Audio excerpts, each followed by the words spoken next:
Bom, então a gravação iniciou. Muito obrigado pela presença de todos, né, que estão aqui agora. É com muita satisfação que a gente vai dar continuidade ao segundo CEPEX, né, com a palestra da professora doutora Francis Keiko.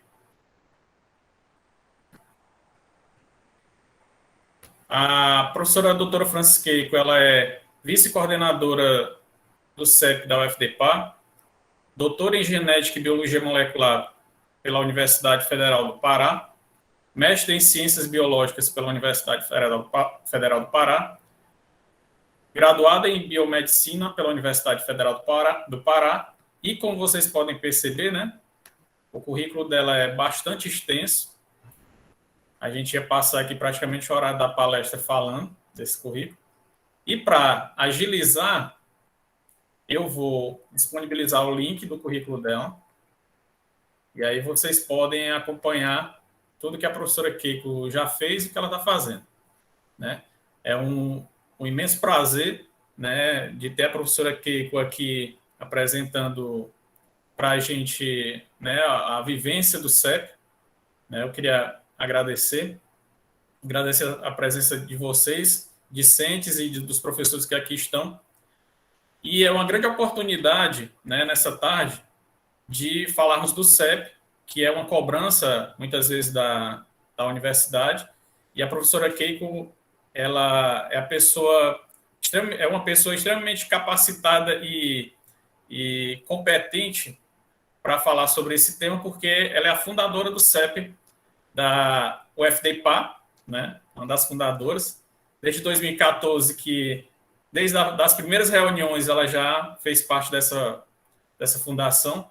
Queria só registrar aqui, se a professora Keiko me permite, a presença do professor Baldomero também, que liderou nessa essa caminhada, né, para a construção do CEP. E até hoje, né, a professora Keiko tem acompanhado todos os processos de elaboração, implantação e manutenção do CEP UFDPA, que já foi Campus Ministro Reis Veloso, e no ano de 2021, finalmente a gente conseguiu ter um CEP próprio, né, o CEP UFDPA. Queria informar a todos que durante mais para o final, né, e principalmente no finalzinho da palestra, eu vou disponibilizar o Forms para registro da presença de todos, para que ocorra a identificação para a construção do certificado, né? Então, a Pró-Reitoria, a Propop, ela vai disponibilizar para vocês o certificado à medida que vocês respondam esse formulário, né? Então, logo em seguida, eu vou disponibilizar esse formulário. Eu conversei com a professora Kay, que inicialmente ela vai fazer a apresentação, e caso vocês queiram fazer alguma pergunta, registrem no chat, por favor, que aí eu vou guardar a pergunta para o final da apresentação dela, né? Então, boa palestra, professora Kay. Muito obrigado pela disponibilidade, por aceitar estar aqui nesse momento. E o palco do segundo CEPEX é seu agora. Obrigada, Manuel, pela apresentação, professor Manuel, pela apresentação. Boa tarde a todos, obrigada pela presença, a última palestra do evento, e imagino que todos tenham, pelo menos em parte, visto alguma, tenha dado para assistir alguma palestra. O evento realmente está bem enriquecedor, e agradeço por vocês estarem aqui nessa última. Então, aproveito também para parabenizar a organização deste evento, todos os envolvidos, o pessoal da Prex, o pessoal todos os envolvidos da Propop, da Prex, por ter feito essa seleção de palestras, de temas que foram bem enriquecedores, foram e trarão outros frutos. A gente, como universidade nova, a gente precisa nós estarmos unidos para que a gente continue nessa jornada. E também aproveito para parabenizar todos os discentes, graduandos, os pós-graduandos, que foi dada essa abertura a eles, para apresentar os seus trabalhos, e estendo também aos orientadores desses alunos. E agradeço também esse espaço proporcionado pela Propop, em nome aqui do professor Daniel Vasconcelos, o nosso pró-reitor de pós-graduação, pesquisa e inovação, por ter concedido esse espaço para a gente poder esclarecer alguns pontos que acabam ficando um pouco obscuros quando a gente lê várias resoluções, várias normativas dentro desse âmbito aí de pesquisa com seres humanos. Então, espero que seja bem proveitosa e, ao final, a gente pode tirar as dúvidas.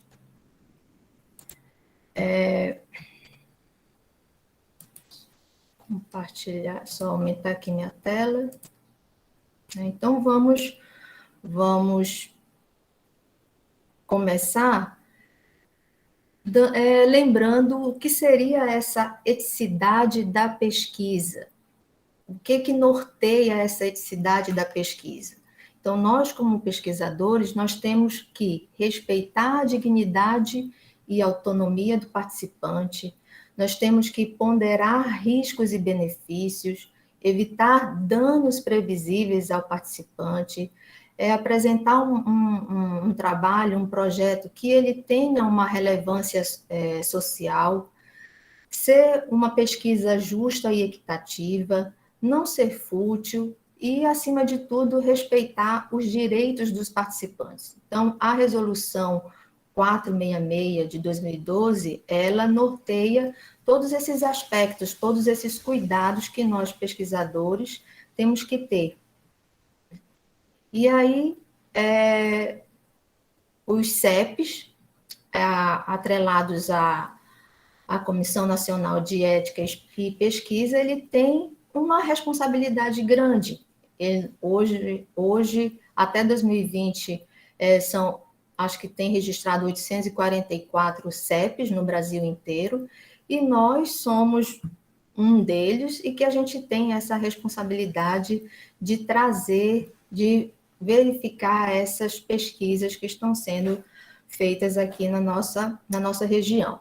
Então, o CEP, ele como função principal, ele vai ter essa de conferir a segurança, a proteção e garantir os direitos do participante de pesquisa de acordo com aqueles princípios éticos, com todos os princípios éticos, aquela eticidade de pesquisa e que são pautadas em resoluções. Então, chamo a atenção aqui para a resolução 466 de 2012, mas estendidas à norma operacional número 1 de 2013, além de outras resoluções que todas estão disponibilizadas no site da CONEP, a depender do tipo de pesquisa que você vai desenvolver, né? Então, o CEP tem essa grande responsabilidade de conferir toda essa segurança, proteção e garantir os direitos dos participantes, né, diante dos princípios éticos. Só para dar um breve histórico do CEP da nossa universidade, ou antes o FPI, né, agora o FDPA.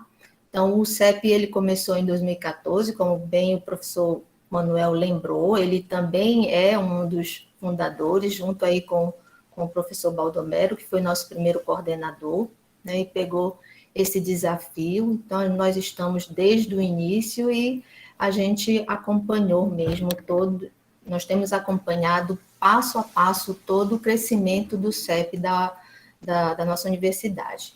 Então, o nosso CEP, ele começou com 10 membros titulares, com 12 suplentes e um representante de usuário, né? E aí, só em 2015 que efetivamente nós iniciamos a avaliação de alguns dos protocolos de pesquisa. Então, como vocês podem ver, o nosso CEP, inicialmente, ele tinha uma ampla representatividade, então, membros aqui da biomedicina, ciências contábeis, ciências econômicas, engenharia de pesca, fisioterapia, matemática, pedagogia, psicologia, turismo, e ainda tínhamos uma comissão especial de pesquisa, alguns membros que também participavam das nossas reuniões.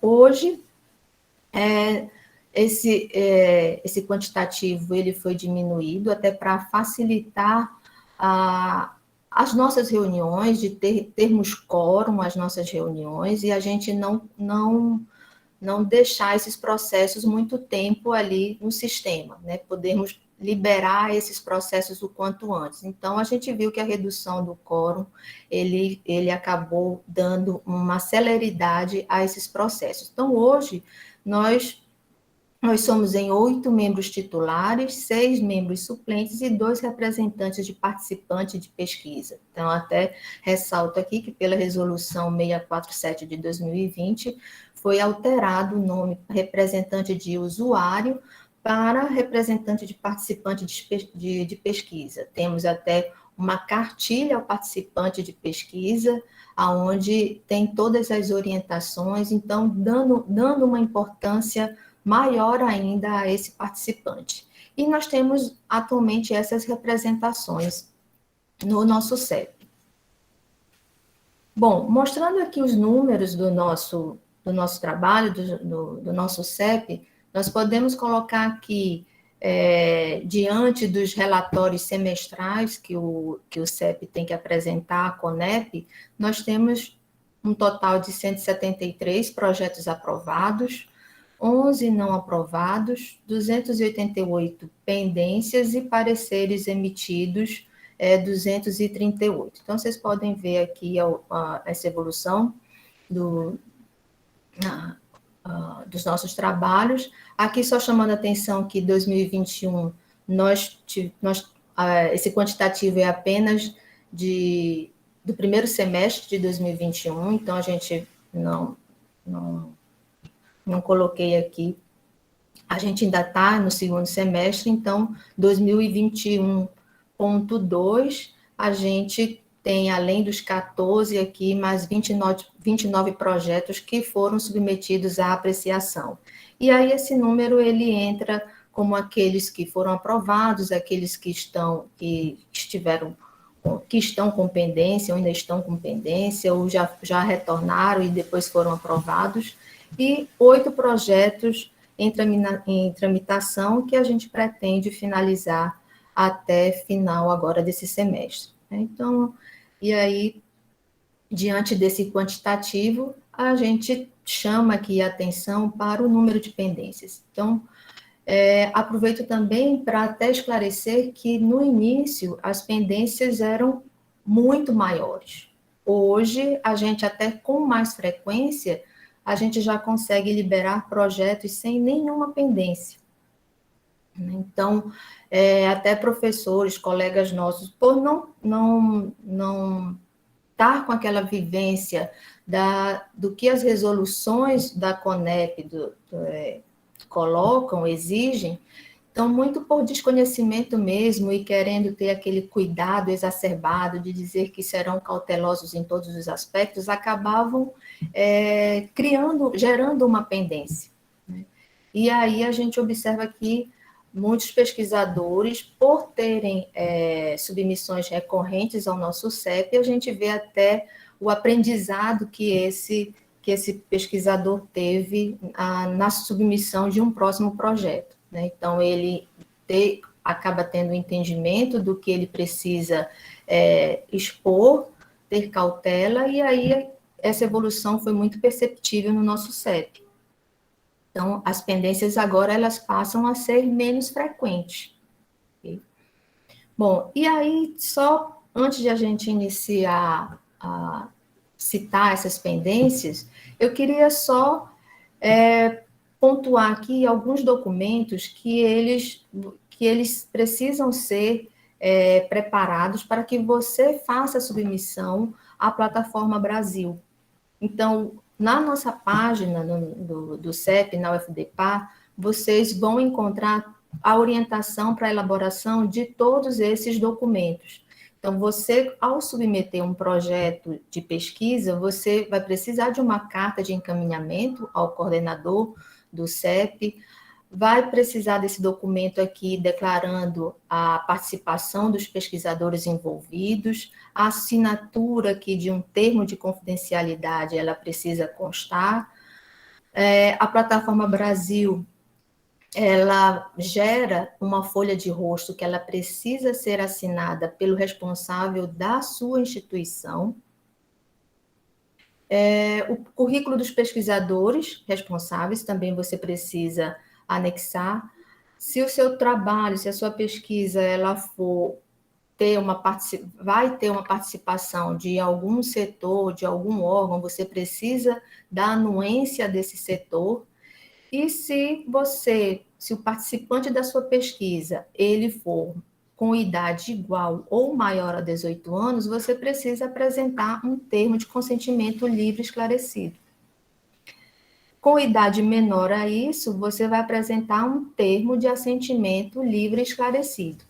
Ele tem que ser equivalente ao TCLE, só que com uma linguagem que seja acessível, um entendimento que seja fácil para aquela faixa etária do seu participante. E aí, esse TALE, ele pode ser elaborado de forma lúdica, ou apresentar vídeos, imagens, de forma que, dependendo do participante da sua pesquisa, você faça com que ele tenha esse entendimento do que ele vai ser, do que ele vai ao que ele vai participar. Bom, aí aqui eu ainda chamo a atenção que caso o seu trabalho ele não tenha como você conseguir esse termo de consentimento, você precisa justificar ao CEP com um documento do porquê você não vai apresentar esses termos, o TCLE ou o TALE, né? E aí, nessa situação, você pode apresentar o termo de consentimento de utilização de dados. Também já está disponível na nossa página. Então, você se respalda aqui e dá uma informação ao CEP a respeito sendo uma extensão dessa justificativa aqui da ausência do TCLE. Ainda assim, você precisa deixar muito bem claro qual é o seu instrumento de coleta, ou seja, o seu instrumento de coleta, ele vai abordar o participante da sua pesquisa e ele precisa ser muito bem apresentado. Então, para que a gente consiga ter uma avaliação ética adequada, clara, então o instrumento de pesquisa, ele precisa ser bem elaborado e não pode deixar de ser apresentado. E o projeto detalhado, né? Toda a explicação, todo o seu procedimento, os objetivos da sua pesquisa, ou seja, o projeto completo, você também deve colocar num documento. Todos esses documentos, eles precisam ser inseridos na aba Outros da plataforma Brasil. Então, quando você faz a submissão, na aba Outros, você anexa todos esses documentos.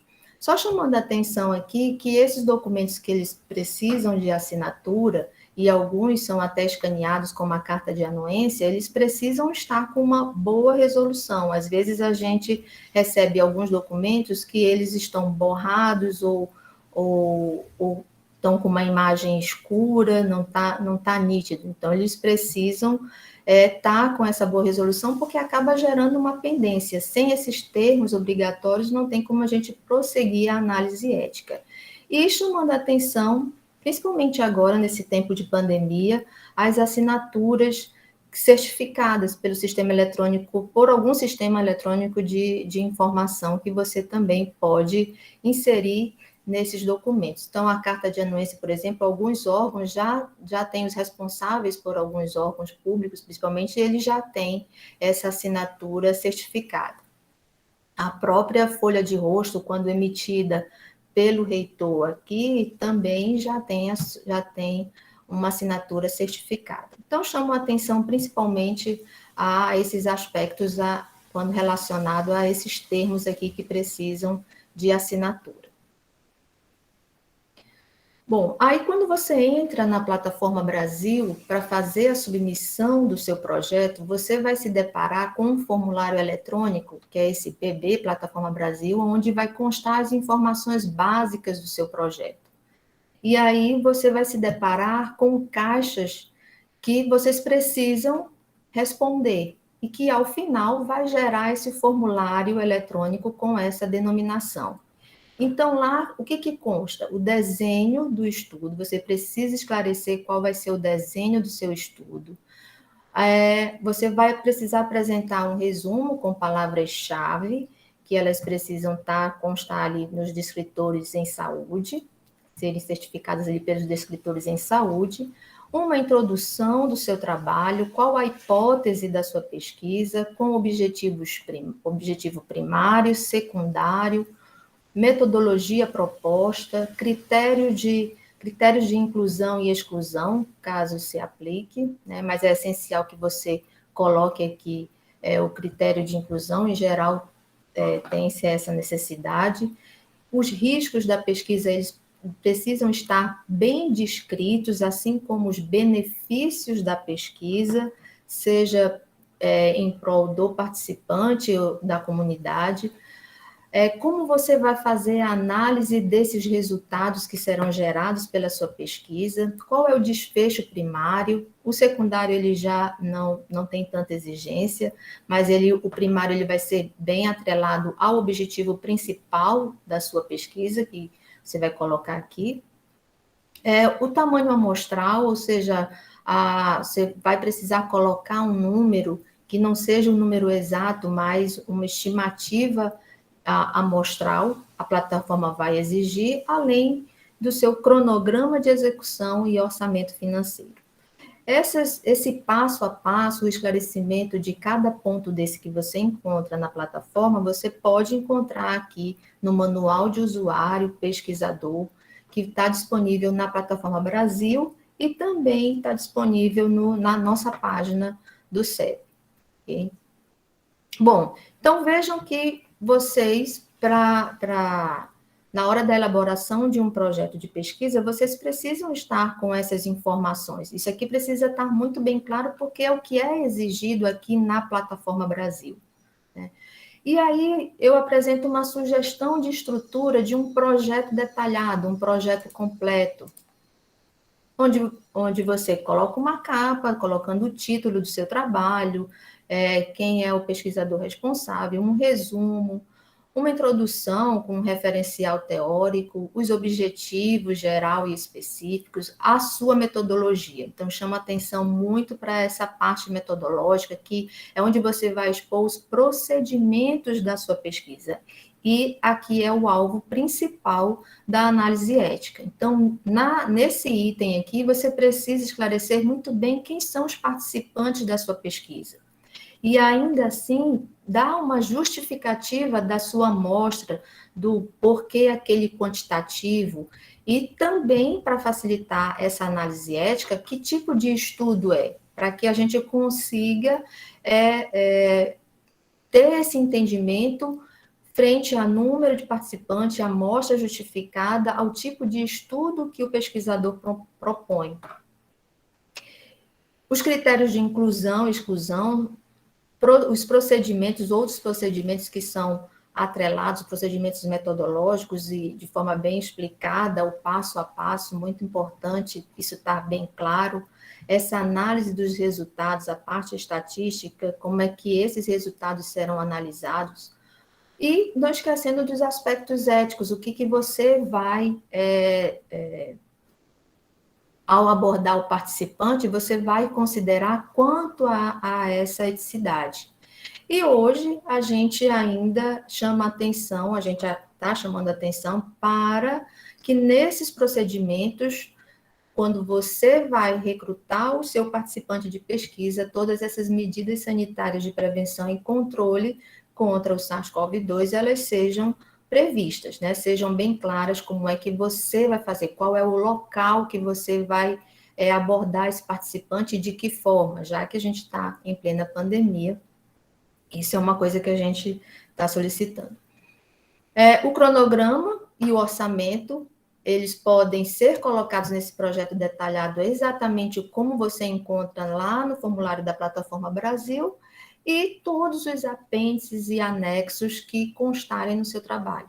Tá? Então, esse seria o projeto detalhado. Então, todas as informações contidas aqui no formulário eletrônico, elas precisam estar também aqui e vice-versa. Ok?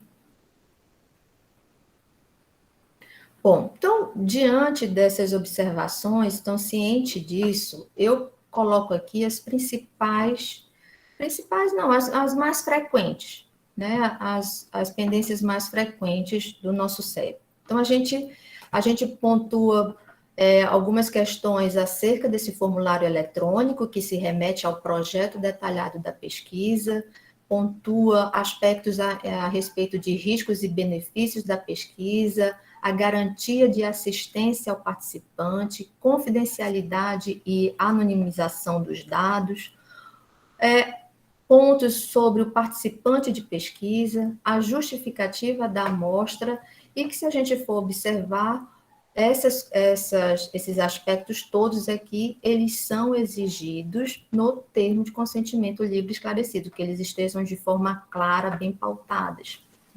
Então, acaba que o TCLE é uma outra pendência bastante frequente. Então, se algo aqui não estiver adequado, ideal, consequentemente, o TCLE também vai estar inadequado. Bom, então, começando aqui pelo formulário eletrônico da plataforma, o PB, o que a gente observa muito? A redação diferente ao do projeto detalhado e TCLE. Então, a gente observa que o pesquisador, ele escreve uma coisa no formulário eletrônico e acaba esquecendo de colocar no projeto detalhado e vice-versa, e assim também se estende ao TCLE. E muito é pontuado em relação a riscos e benefícios, o uso de fonte secundária, por exemplo, se é uma pesquisa que você vai utilizar prontuários, dados demográficos, então lá na plataforma Brasil, nesse formulário aqui, você pontua, você diz que sim, que você vai usar fonte secundária, e automaticamente isso vai fazer com que você justifique na próxima aba sobre a dispensa do TCLE. Então, isso aqui você precisa anexar à plataforma Brasil, ter uma justificação, uma justificativa do porquê não há necessidade do TCLE, só não se aplica o TCLE na sua pesquisa. Então, se você colocou aqui, marcou que tem fonte secundária, então, justifique aqui por quê. Muitas pendências em relação ao cronograma, que elas precisam estar principalmente na parte de coleta dos dados, elas precisam estar com uma data que seja considerada a análise ética inicial do seu projeto. Então, ela precisa ser posterior à aprovação do CEP. Então, pontua aqui no formulário alguns pontos que são bem observados, bem frequentes na nossa avaliação. Então, o que a gente tem que ter cuidado é fazer um preenchimento que seja equivalente ao projeto detalhado e ao TCLE. Né? Bom, uma outra pendência frequente se refere ao risco da pesquisa. Então, a gente recebe alguns protocolos que tem essas frases. Esta pesquisa não trará risco algum aos participantes, uma vez que constará apenas da resposta das entrevistas. A pesquisa não representa riscos físicos e ou psíquicos para os participantes. Há poucos riscos envolvidos na pesquisa. O risco do estudo é mínimo. Então, essas colocações, elas precisam ser evitadas. Então, se a gente considerar que toda pesquisa com seres humanos envolve risco em tipos e gradações variados, a gente, mesmo que seja uma entrevista, uma pesquisa em prontuários, você não deve colocar esse tipo de informação.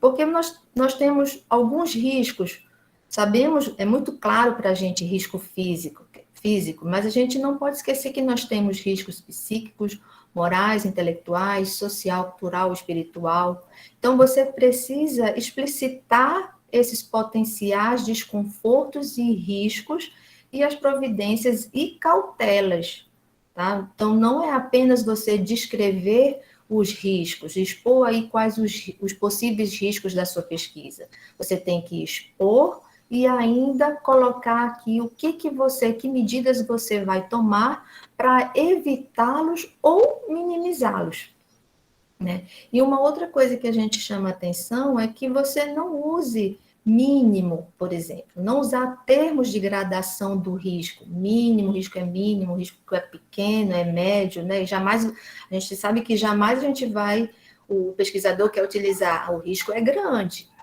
Não, mas isso acaba, pelo entendimento da CONEP, isso aqui é como você fazer uma propaganda ou querer induzir o seu participante de pesquisa. Olha, participe, o risco é mínimo, entendeu? Então, por isso que esses termos de gradação de risco você deve evitar.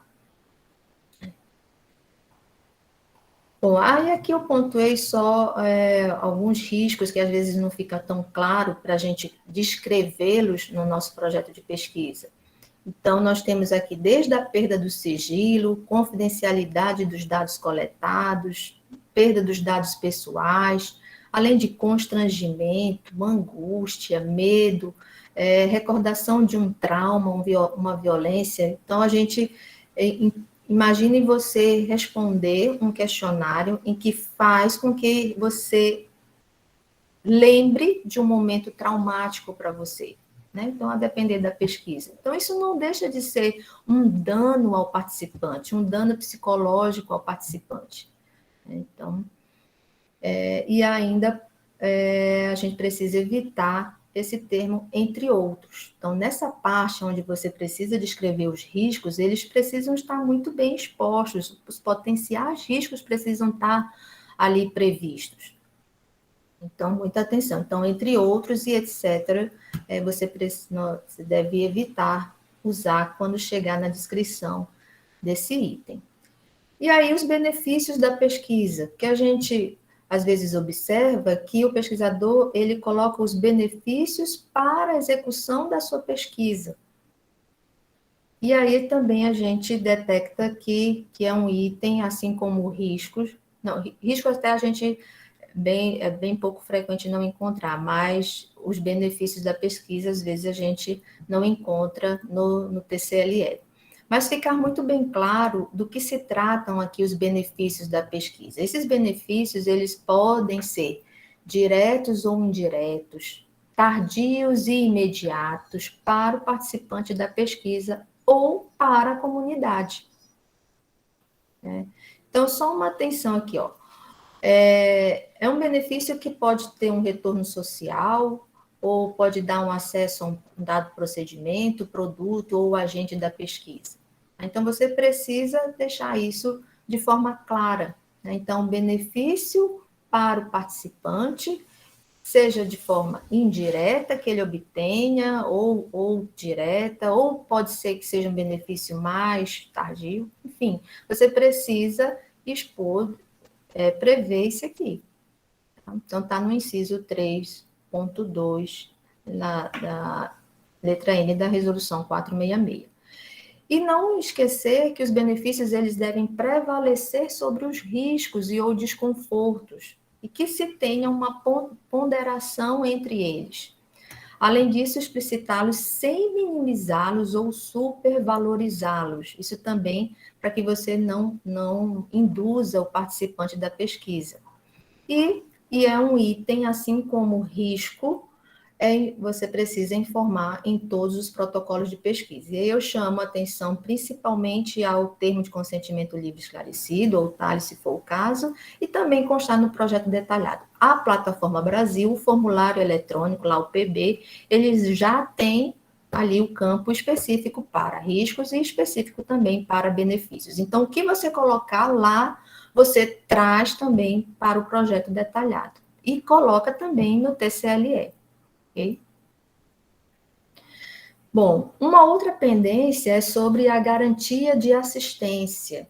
Então, o que a gente às vezes observa é a omissão do TCLE sobre as informações que garantam a assistência ao participante em casos de danos no decorrer da pesquisa.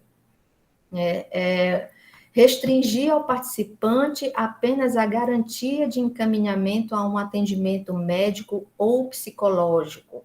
Então, você encontra muitas vezes no protocolo de pesquisa, no TCLE, que o pesquisador, ele garante o encaminhamento. Não, se acontecer qualquer dano, nós vamos encaminhá-lo à clínica de psicologia, ou a um médico, a uma clínica, né?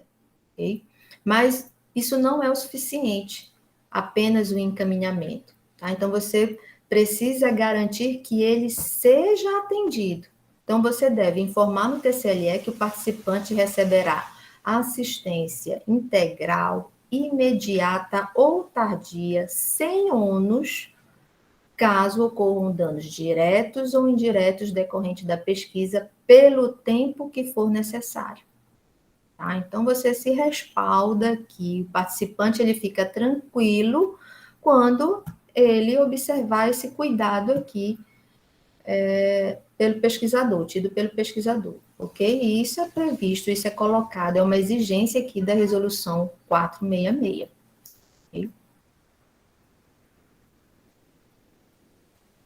Uma outra pendência está sobre a confidencialidade e a anonimização dos dados. Então, omitir no TCLE os mecanismos que serão adotados para assegurar a anonimização dos dados, por exemplo, por meio de codificação de dados, omissão de dados que possam identificar o participante. Você tem que apresentar de que forma você vai se assegurar quanto a esse sigilo, tá? Essa confidencialidade.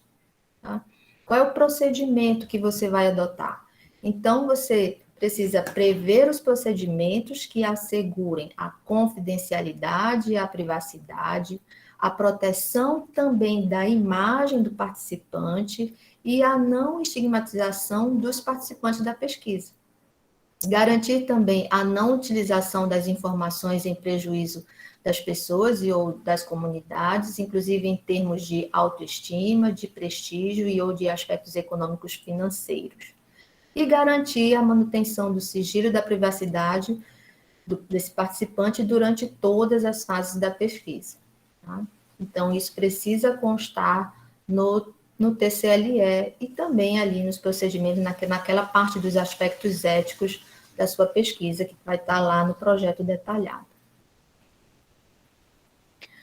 Bom, aí, todas essas pendências que eu acabei de citar, elas, como vocês viram, elas precisam constar no TCLE. Então, é um termo obrigatório, se a sua pesquisa, só relembrando, se os participantes tiverem idade igual ou maiores, mas também se estende aos cuidados que você tem ao elaborar um termo de assentimento. Tá? Então, o que a gente observa dentro aqui sobre o TCLE? Às vezes nós encontramos um TCLE que não foi elaborado na forma de convite, ou um TCLE que tem a utilização de muitos termos técnicos, né? Você, como pesquisador, você está acostumado, para você é simples, mas dependendo do seu grupo, dependendo da sua amostra, dos participantes que você irá recrutar, né, eles são leigos naquele assunto, então você precisa evitar a utilização desses termos técnicos. Uma outra situação é a omissão dos procedimentos da pesquisa. Não fica claro a metodologia da pesquisa, ou então, às vezes, nem está não precisa ter a riqueza de detalhes, mas você precisa, pelo menos, informar o participante a que procedimentos ele vai ser submetido. Então, também encontramos a ausência dessas providências e cautelas sobre os riscos. Como eu falei lá em riscos, você encontra a descrição dos riscos, mas você não encontra como eles serão evitados ou minimizados. Ou então a gente também não encontra a descrição desses riscos, assim como dos benefícios da pesquisa. Também a ausência da assistência, da garantia de assistência imediata, integral e gratuita, a omissão de mecanismos adotados para o sigilo e confidencialidade dos dados, a omissão de que o participante da pesquisa ele vai receber uma segunda via desse termo de consentimento, e às vezes a gente não tem um TCLE paginado. Então, a importância da paginação do TCLE é garantir, informar ao participante de pesquisa que tudo que ele precisa saber a respeito da pesquisa a qual ele vai ser submetido está em uma página ou está em 2 páginas. Tá? Então, essa é uma informação importante ao participante da sua pesquisa. Então, por isso, essa exigência da paginação. E não esquecendo que ele precisa ser rubricado, né? Então, além de receber uma segunda via, precisa ser assinado, rubricado pelo participante da pesquisa e pelo pesquisador. Então, que cuidados a gente tem que ter nesse termo? A elaboração dele na forma de convite e essa exigência para que não seja reduzida a sua autonomia, se ele vai ou não aceitar participar. Como eu falei em relação aos termos técnicos, você precisa substituir esses termos técnicos por uma linguagem mais clara ao participante, que seja mais acessível a ele, apresentar a justificativa do seu estudo, os objetivos, os procedimentos, principalmente os procedimentos a qual ele vai ser submetido. Esse item aqui, ele é essencial, riscos e benefícios devem ser detalhados, como eu já falei anteriormente. A minimização dos riscos ou como evitá-los também é essencial que isso esteja bem claro ao participante. Garantir também assistência, sigilo, ressarcimento, se for o caso, assim como também deixar claro que no decorrer da pesquisa, caso ocorra alguma coisa, ele também será indenizado, e dar a ele a liberdade de recusa.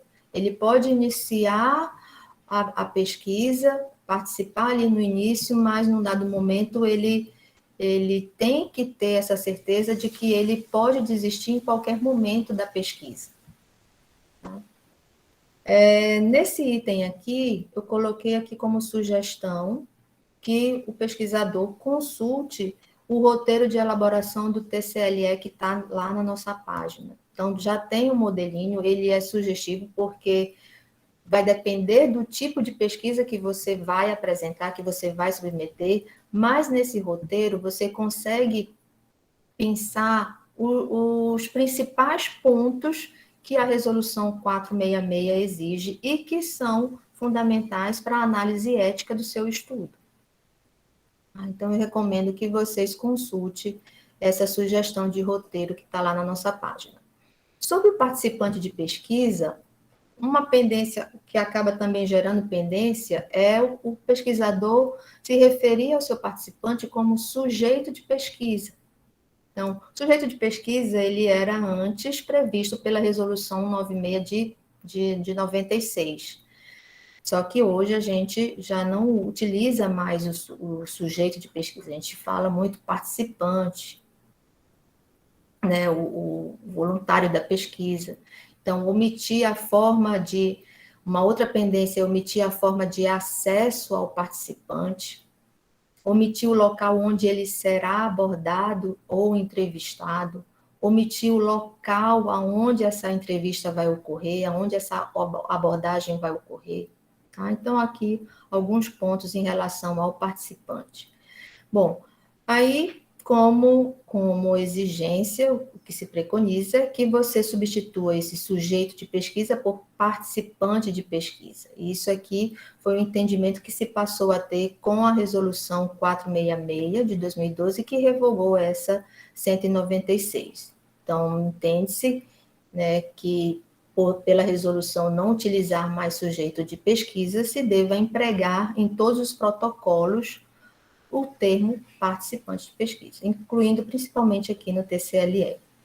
Muitas informações vocês vão encontrar aqui nesse manual de usuário do pesquisador, que é aquele manual que eu coloquei lá no início da apresentação. Você também tem disponível na nossa página e também na plataforma Brasil.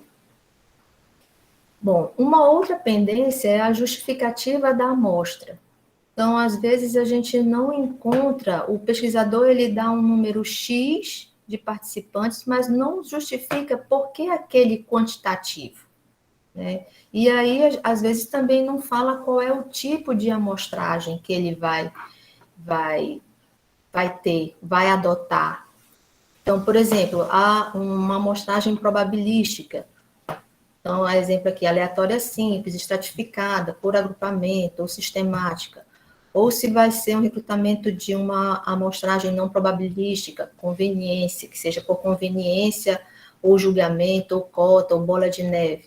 Então, essa parte aqui gera bastante pendência, porque você precisa não só colocar o número que você vai. Às vezes a pesquisa não tem como você colocar um número, mas então justifique pelo tipo de amostragem que vai ser, como vai ser construída essa amostragem. Okay? Então, isso aqui acaba sendo uma exigência feita por esse item aqui, por esse inciso 3.2 da resolução 466. Então, utilizar os métodos adequados para responder às questões estudadas, especificando-os, seja pesquisa qualitativa, quantitativa ou quali-quantitativa. Então, acaba gerando pendência, por isso, porque você precisa eticamente saber se aquele participante ele não vai ser submetido por nada, se não tem justificativa ser daquela forma que o pesquisador coloca, né? Então, acaba gerando pendência. Sobre a pesquisa com prontuários. Quando se trata de pesquisa com prontuários, hoje a gente já coloca...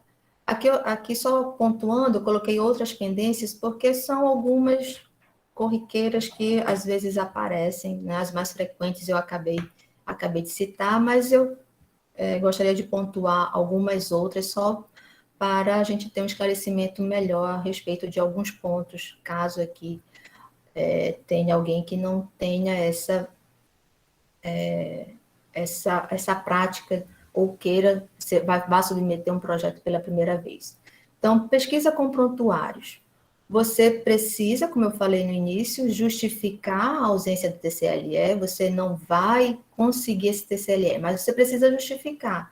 Mais um adendo aqui, mesmo que seja você se depare com uma clínica, um hospital que vai disponibilizar os prontuários, a gente não pode esquecer que aquele prontuário, ele foi gerado com uma finalidade. E aquele participante, ele teve ciência daquela finalidade. Então, se você não vai conseguir ter acesso a esse participante, justifique do porquê você não vai. Você tem a informação lá desse participante na clínica, no hospital, mas a gente não pode esquecer que é um participante que não foi com aquele objetivo que ele disponibilizou os seus dados. Então, você precisa colocar isso muito bem justificado num documento. E, se essa justificativa assim prevalecer, você apresenta um termo de compromisso de utilização de dados, né? O TCU, que também está na nossa página disponibilizado já para vocês assinarem esse termo e colocar lá naquele anexo, lá na plataforma Brasil, na aba Outros. Sobre os instrumentos de coleta de dados, não esquecer de anexar quais serão os instrumentos utilizados e esclarecer também as suas finalidades. E o muito importante, mostrar que aqueles seus instrumentos de pesquisas, eles são validados. Então, você mostra a fonte, né, que realmente ele, para aquele tipo de pesquisa, ele é o adequado, é o que é utilizado. Bom, sobre o cronograma, apresentar as etapas da pesquisa, então não basta só você dizer que vai iniciar em tal dia, tal mês, tal ano, você precisa colocar todas as etapas. E principalmente, só lembrando que a data de coleta de dados, ela deve ser posterior à aprovação do CEP. Então, você ter essa preocupação, você ter em mente quanto tempo, mais ou menos, ao submeter, o seu projeto vai ser apreciado. E aí, ter essa consideração para você elaborar o seu cronograma. Bom, hoje a gente está vivenciando muito projetos de pesquisa que utilizam o ambiente virtual. Então, nesse aspecto aqui, a gente precisa prever os riscos da pesquisa quando se tratar de ser uma coleta de dados por formulários eletrônicos, ou por telefone, por e-mail. Então, você precisa deixar muito bem claro quais os cuidados você vai tomar. Então, isso vai gerar um TCLE como? Como você vai manter o sigilo dos dados desse participante de forma ali no ambiente virtual. Então, para auxiliá-los, vocês podem consultar esse ofício circular da CONEP, que colocou aqui em 2021, onde traz muitas orientações para pesquisas que se dão nesse ambiente. Então, ele pontuou algumas exigências lá que vocês podem consultar e ver se não esqueceram de nada, se tudo foi previsto conforme pede esse ofício circular. E uma outra situação que trouxe para a gente como eu falei lá no início, que é o que a gente está exigindo nos protocolos de pesquisa, quando há um contato não virtual, mas presencial com o participante, informar essas medidas sanitárias de prevenção e controle contra o SARS-CoV-2, né? E informar em todos os protocolos de pesquisa, em especial o TCLE, o participante vai ficar com esse documento, ele precisa ter esse esclarecimento. E é um esclarecimento que a gente precisa obter na hora que estivermos analisando o seu projeto detalhado, ok? Bom, então, para terminar, eu coloco aqui os direitos básicos do participante de pesquisa. Então, se nós, pesquisadores, nós tivermos isso aqui muito bem pautado, muito bem claro, sobre os direitos desse participante da nossa pesquisa, a gente, com certeza, vai elaborar um projeto sem pendência. E nós, do CEP, a nossa intenção, a gente fica muito feliz, na verdade, quando aquele projeto não tem nenhuma pendência. É uma comemoração, é uma vitória, a gente vai lendo, vai analisando, a receita está indo, está prevendo todos os riscos ao participante, mas aí quando a gente se depara em um ponto, aí a gente fica triste. Então, também quero até aproveitar e dizer que a gente não está aqui para dificultar a sua pesquisa. Nós temos essa missão de proteger o participante da pesquisa. Então, a gente precisa ter isso como prioridade para fazer a análise ética dos protocolos que chegam até nós. Então, é apenas simplesmente isso. Bom, então, eu gostaria de agradecer, estou à disposição para as perguntas que tiverem aí, eu, o professor Manuel, estendo também o professor Baldomero, e termos essa oportunidade de esclarecer qualquer dúvida que os nossos colegas pesquisadores tiverem. Então, eu deixo aqui a nossa página do CEP, então vocês vão encontrar lá todas as informações pertinentes à elaboração da pesquisa, todas as informações que a CONEP exige. Aqui é o e-mail do nosso CEP e aqui o meu contato.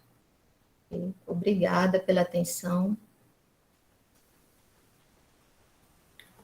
Muito obrigado, professora Keiko, pela brilhante palestra. Eu acho que, se o professor Baldomero quiser fazer a interferência, mas eu acho que a gente pode utilizar tranquilamente a sua palestra como mais um material didático para a gente apresentar junto aos protocolos, né, na justificativa, como orientação. Foi muito esclarecedor. Tem todos os pontos que a gente realmente tem enfrentado dificuldade.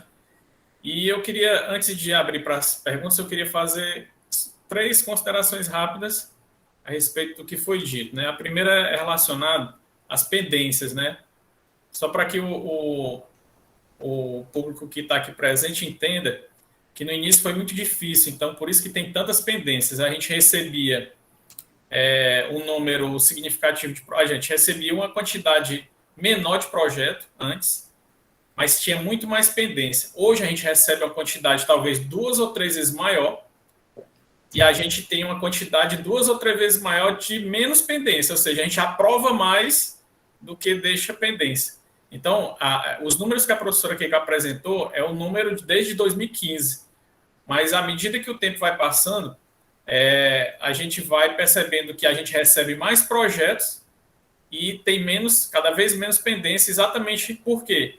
Por causa da competência dos nossos professores e alunos, né? Que à medida que o tempo vai passando, a gente observa que eles estão aprendendo cada vez mais como submeter o projeto. Eu não vou nem dizer que é porque a gente também tem função educativa, que isso fica muito arrogante da nossa parte, né? Mas principalmente a competência dos nossos profissionais. E o que a gente observa é que quando é um professor de fora, de uma outra instituição, que não está habituado a submeter projetos para o nosso CEP, e aí a gente acaba pegando como, essa pesquisa não confere risco, né? Então, pontos como esse. Mas, dos nossos colegas aqui, muito difícil hoje a gente encontrar um projeto de pesquisa com muitas pendências, é pouca coisa, uma coisa ou outra. Então, eu gostaria também até de ressaltar que, às vezes, eu até acho que o nosso colega deve ficar chateado com a gente, nossa, mas só por conta disso. Mas eu gostaria de esclarecer que tudo fica registrado na plataforma Brasil. São documentos obrigatórios exigidos ali pela CONEP. Então, são registros que nós depois vamos ser cobrados. Nós acabamos recentemente de passar por uma... Como é que a gente chama, Manuel? Uma sabatina, uma qualificação, né? Porém... meio que uma sabatina, né? Onde eles pegam os protocolos que nós demos parecer e são colocados em xeque ali, olha, você não procedeu da forma correta. Foi uma qualificação, mas muito tranquila, para deixar bem claro, né? Porém, ela tinha áreas de banca também, porque existia um momento da avaliação da gente. Exatamente. E aí nós ficamos muito felizes porque nós fomos muito bem avaliados. Ou seja, nós estamos com a conduta certa. Eu aprendi muito com o CEP. Nessa vivência toda, aprendi muito com o CEP e sei agora muito mais da importância que a gente tem que ter com as pesquisas que envolvem seres humanos, né? Então, para mim, é um aprendizado mesmo o CEP. Outra questão que eu queria levantar, isso tem a ver mais com a secretaria, né, com a coordenação, mas principalmente com a secretaria, é que a gente tem recebido projetos de alunos assinando como pesquisador responsável. Então, entenda, se você é um aluno e tem um orientador, o orientador sempre será o pesquisador responsável. O que pode acontecer é o orientador assinar toda a documentação, submeter inicialmente o projeto e do próprio sistema autorizar o aluno a preencher todo o projeto. O que não pode, o que está acontecendo, isso tem causado uma certa dificuldade para a gente, é que o aluno está submetendo como pesquisador responsável e lá na frente ele cita o orientador. Então, essa inversão ela não é permitida. O projeto ele só pode ser executado com autorização institucional. E o professor é que está ligado diretamente à instituição naquele momento. E o professor orientador é o responsável pelo projeto. Ok? Outra coisa que eu queria levantar como observação, como pendência. Só para deixar claro ainda em relação a isso. Então, por exemplo, na folha de rosto, quem assina é o pesquisador responsável. Se você for orientador, você é o professor responsável, você é o pesquisador responsável. Porém, existe a seguinte situação.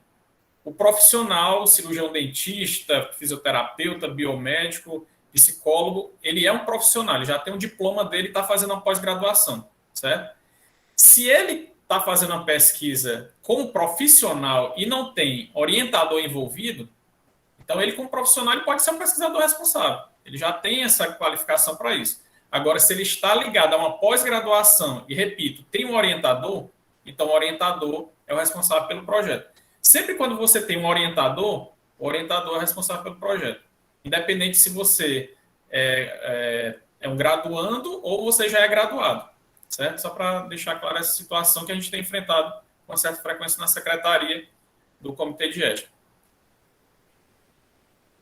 Em relação às gradações, que a professora Keiko muito bem falou, em relação a risco mínimo, a CONEP hoje ela estuda essa gradação, mas como não está nada legislado, não tem nada definido ainda, só existem minutas que ainda estão sendo discutidas há, sei lá, 3, 4 anos, não existe essa gradação. A gradação futura será risco A, B, C.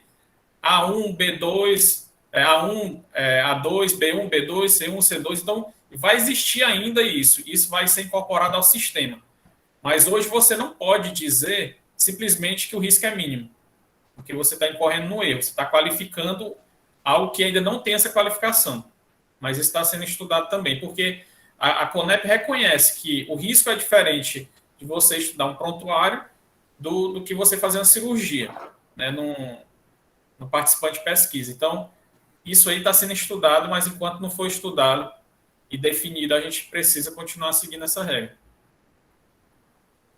Outra coisa importante é o pesquisador confundir risco com dificuldade. Qual é o risco da sua pesquisa? É do participante não assinar, não quer participar. Né? Isso é uma dificuldade, não um risco, né, da pesquisa. Qual é o risco da sua pesquisa? É o meu orientando não ter o dinheiro para o transporte, alguma coisa desse tipo. Isso não é risco de pesquisa, isso é dificuldade da pesquisa. São dificuldades que você vai enfrentar. O risco da pesquisa geralmente é inerente exatamente ao participante. Qual é o risco que você está trazendo ao participante? Uma outra coisa também, Manuel, que está em discussão é a Lei Geral de Proteção de Dados, né, de 2018.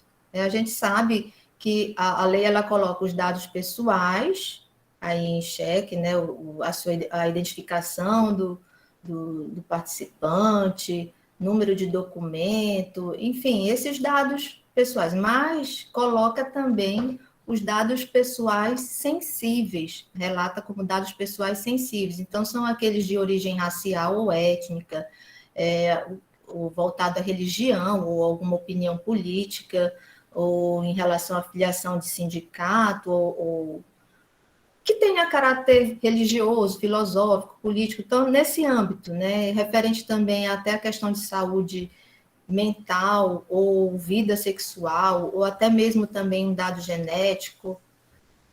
Enfim, então coloca esses dados como sensíveis, que é uma discussão que a CONEP não tem nada claro, a gente segue a 466, mas a gente, como pesquisador, a gente, né, fica atento agora a essa lei de proteção de dados. Porque, na verdade, a gente acaba seguindo a 466 e complementares, né? E complementares, né? Então, como é uma recente e cai aí nessa parte do cuidado dos dados pessoais, do sigilo, confidencialidade, a gente acaba também tendo que ter uma preocupação um pouquinho a mais. E, por último, que eu fiz a anotação aqui, tem a ver com o pesquisador não confundir, como foi muito bem dito pela professora Keiko, as informações básicas do projeto que você preenche na plataforma com o projeto em si, como o nome já está dizendo, informações básicas do projeto. Lá é tudo básico. Você tem que enviar o projeto completo, também anexado ao protocolo.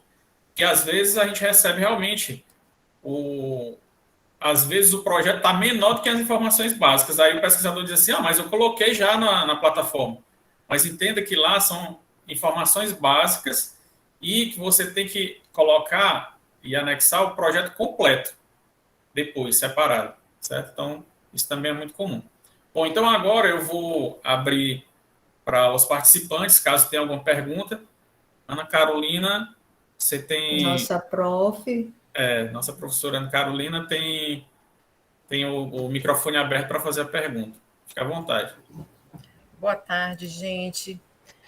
Primeiro queria parabenizar a professora Keiko pela palestra bem esclarecedora e gostaria, né, fazer um parêntese aqui de antemão, parabenizar o Comitê de Ética em Pesquisa da UFDPAR pelo trabalho que vem sendo feito, desde a época que ainda estava ligada à UFP, com o professor Baldomero, e só quando a gente preenche um projeto CEP, a gente vê o trabalho que dá, a gente imagina o trabalho que vocês terem que avaliar todos esses projetos têm.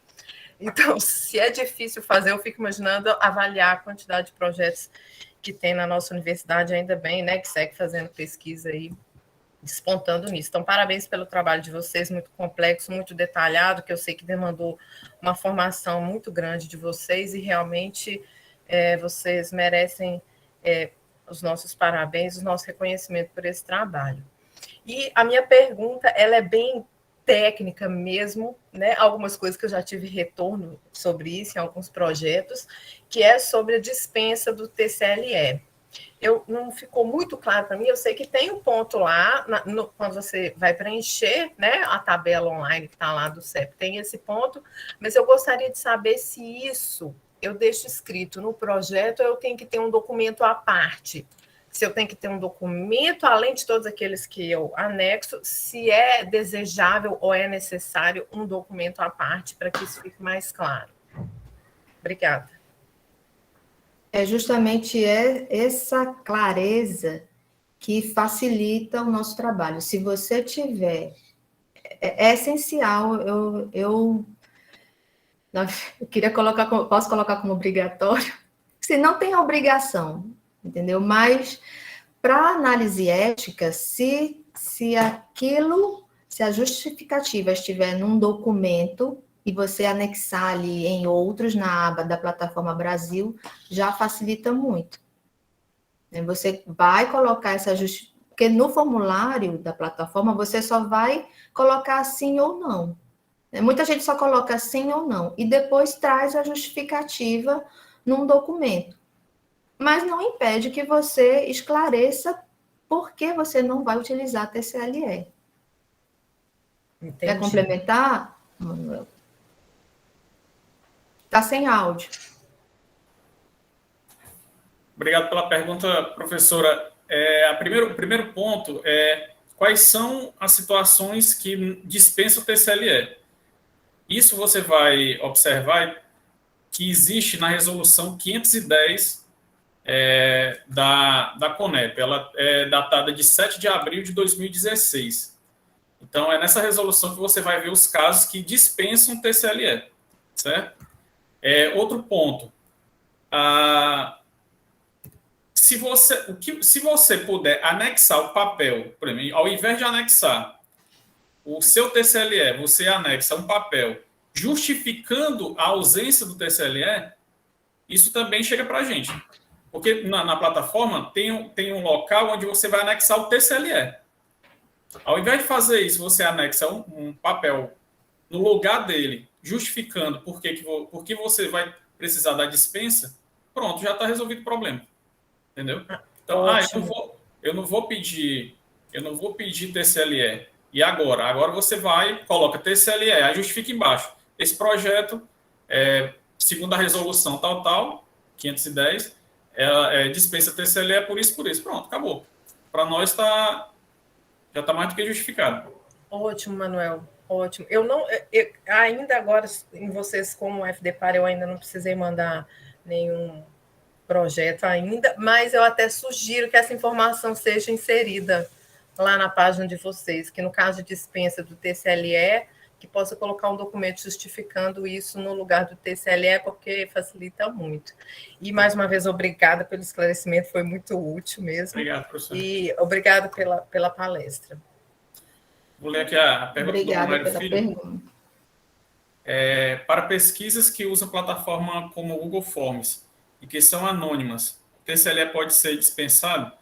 Na verdade, acredito que essa resolução pode ser vista para ver se um caso X ou Y pode dispensar. Pelo que eu entendi aqui, se as pesquisas na plataforma, elas dispensam o TCLE. Deixa eu ver se eu posso. Boa tarde. Eu posso até tentar falar aqui no áudio, mas é porque na minha casa está sendo feito reforma. Aí vocês me dizem se está ruim o áudio ou não. Dá para escutar. Pode falar. Você pode perguntar. Dá para ouvir? Certo. A minha dúvida é com relação, por exemplo, se a gente faz uma pesquisa que a gente vai utilizar o Google Forms para receber esses dados, né? Por exemplo, uma pesquisa sobre ou satisfação de um certo público a algo que foi feito, ou hábitos, ou alguma pergunta do dia a dia, alguma coisa assim, para as pessoas, e que ela não vá se identificar. Então, que a gente mandasse o link do formulário do Google, ela responde e manda para os pesquisadores analisarem os dados, né? Eu fiquei na dúvida se o TCLE precisa ser utilizado ou não. E aí, depois de vocês falando da resolução, eu fiquei pensando, qualquer coisa, eu acho que devemos primeiro consultar a resolução para ver se a pesquisa que está sendo proposta, ela se encaixa ou não em algum critério que dispensaria o TCLE. Obrigada pela pergunta, Romério. Deixa eu ver se eu posso te dar aí uma luz, mas só colocar aí uma atenção. Quando você faz o formulário do Google, eu entendo que você vai ter a identificação daquele participante. De alguma forma ou outra, você tem a identificação dele. Hoje é uma estratégia que está sendo muito utilizada, utilizar o formulário Google. Mas você precisa, no seu estudo, dar aquela segurança da confidencialidade dos dados dele. Isso precisa ficar claro. E até em relação à violação desses dados. Então, até mesmo de você garantir ao participante que esses dados não vão constar na nuvem, alguma coisa desse tipo, né? Prevendo algumas situações de violação e que vá ferir aí o sigilo. Sigilo é a confidencialidade. Só precisa prever, né? Só precisa estar muito bem claro esses riscos do ambiente virtual, né? Então, os meios eletrônicos, as atividades que não são presenciais, então você precisa ver as limitações da tecnologia que você vai utilizar. Até lembrei aqui, porque, por exemplo, às vezes a gente pode até não solicitar que a pessoa escreva o nome, por exemplo, né? A gente pode até não colocar o nome como uma pergunta no formulário, mas muitas vezes ele já vai logar o e-mail da pessoa para ela Já responder. vai estar o e-mail, exatamente. É verdade. Então, vai cair, só finalizando, Mano. Então, vai cair muito na plataforma que você vai usar e o que essa plataforma vai lhe oferecer de segurança. Então, essas orientações, essas informações, o participante ele precisa ter essa informação, essa clareza. E aí vai cair muito nessa confidencialidade dos seus dados. Por isso que eu falo que tem pesquisador que coloca, não, vou colocar no HD, fica no HD, que está em local tal, sob a minha responsabilidade, vou tirar da nuvem, né, informações desse tipo aí. Perfeito, professor. É exatamente isso que eu estava pensando. Então, eu queria só perguntar se a permitir, se o professor Baldomero quer completar alguma coisa. Não, acho que é isso mesmo, né? A questão de proteger ao máximo o participante, mesmo porque, como a professora citou, as plataformas virtuais, Jotform, Google Form, né, elas acabam, de uma certa forma, coletando algum dado para você cadastrar o participante, né? Para ele participar de alguma forma. Então, é importante que ele seja protegido ao máximo, né? Então, só para diferenciar, existem pesquisas específicas que você não precisa enviar o trabalho para o comitê. Por exemplo, pesquisa de opinião, né? Por exemplo, nas eleições, não precisa registrar no comitê do CEP-Conect. Pesquisa que utiliza informação de acesso público, IBGE, por exemplo. Você acessa o IBGE, lá tem vários acessos, várias pesquisas que você tem acesso público, não precisa registrar essa pesquisa que você vai fazer no site. Pesquisa que utiliza informação de domínio público, já falei. Pesquisa censitária, o censo, não vai precisar, você vai responder o censo, não vai assinar um termo de consentimento livre esclarecido. Pesquisa de banco de dados, mas que estejam em domínio público, por exemplo, né? Por exemplo, pesquisa que você consegue acessar através de sites associados ao SUS. Está em domínio público, então você não precisa submeter o seu projeto ao comitê de ética. Porém, no caso dos formulários, já foi tudo explicado aqui, mas no caso dos formulários, para que você envie, você tem que saber onde está essa pessoa, né? Então, com certeza, dificilmente você vai conseguir justificar a ausência do TCLE. Outra coisa importante são as pesquisas que ocorrem dentro da universidade, que é o quê? Se você tem um professor que quer lhe ensinar a pesquisar, e aí ele coloca como exercício, como uma atividade docente, né? Valendo nota que você faça pesquisas dentro da universidade para você ter esse contato com a pesquisa, com esse questionário, você tem a habilidade para pesquisar, e aí o professor só vai dar uma nota para aquela atividade, você não precisa registrar no comitê de ética. Porém, se em algum momento esse pesquisador, seja ele professor ou discente, ele pretende publicar os dados que ele coletou, aí não, aí já vira pesquisa científica. Aí você tem que realmente registrar e solicitar uma avaliação do comitê de ética, através do sistema CEP-CONEP na plataforma Brasil. Mas não, o professor só quer treinar o aluno dele. Dali ele não vai utilizar para nada, então ele não precisa pesquisar, ele não precisa registrar, ele não precisa submeter ao comitê de ética. Ok? Mais alguma pergunta?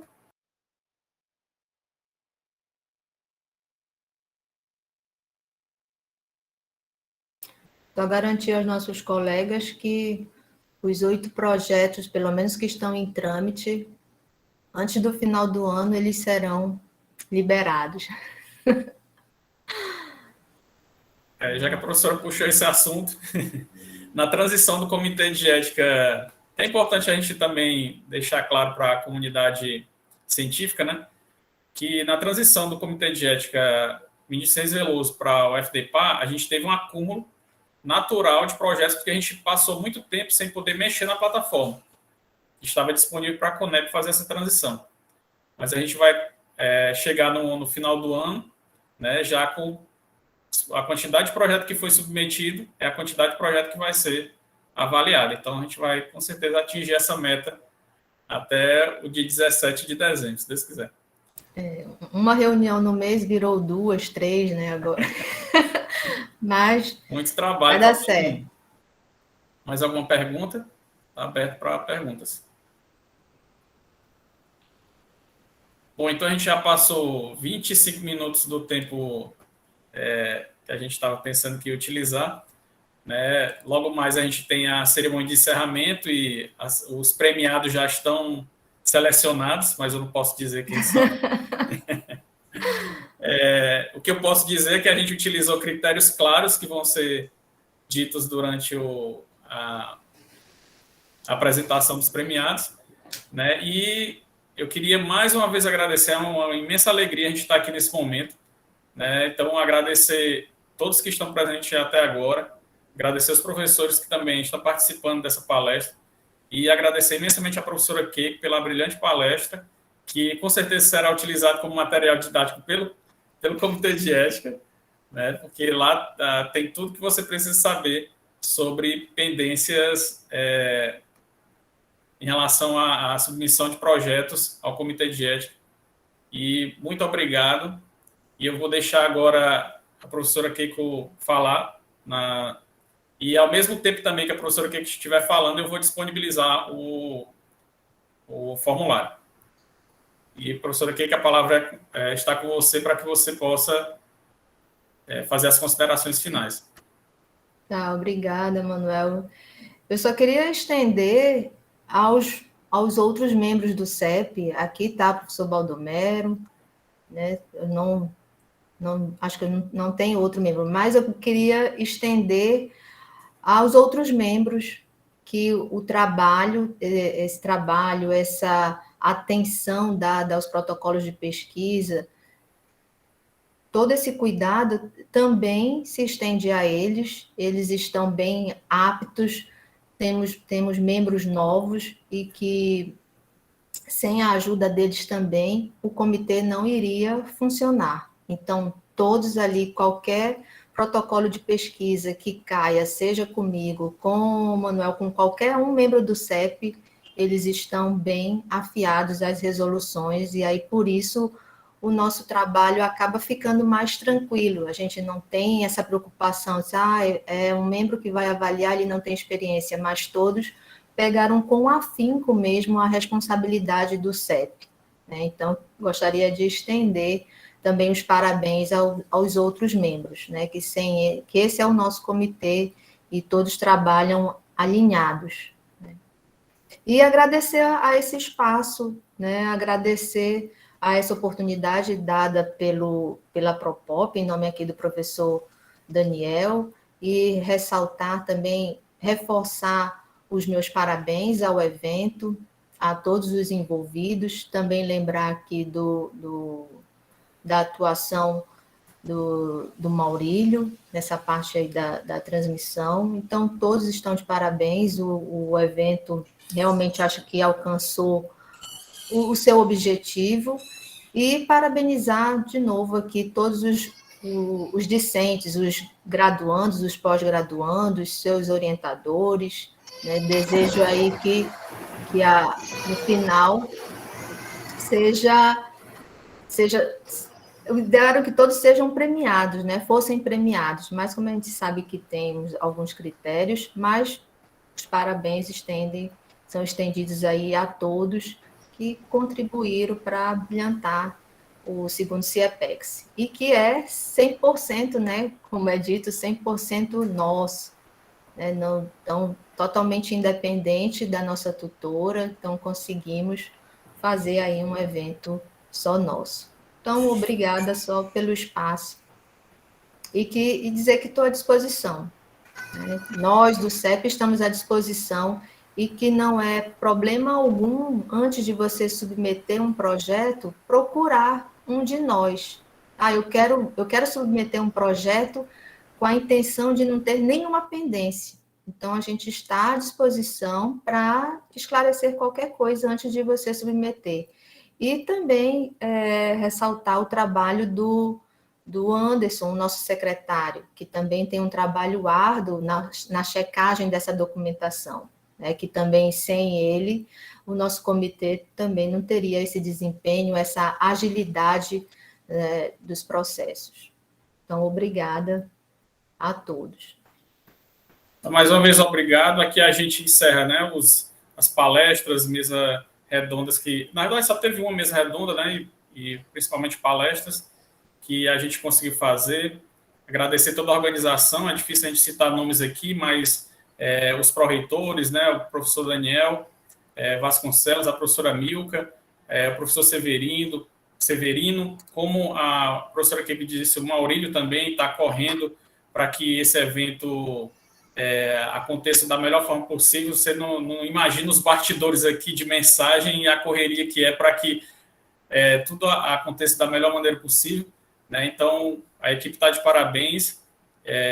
Eu acredito que tenha superado, né, as expectativas, não só atingido, mas superado as expectativas, né, principalmente no medo que a gente tem, né, do processo logístico que acontece ao longo do evento. Mas, graças a Deus, deu tudo certo, né? E aqui a gente também, com a palestra da professora aqui, que está encerrando essa sequência de palestras, e logo mais a gente vai ter a premiação. Muito obrigado. Declaro encerrada a palestra da professora Francisquei. Obrigada a todos pela presença, estarem até essa hora aqui com a gente, né, Manuel?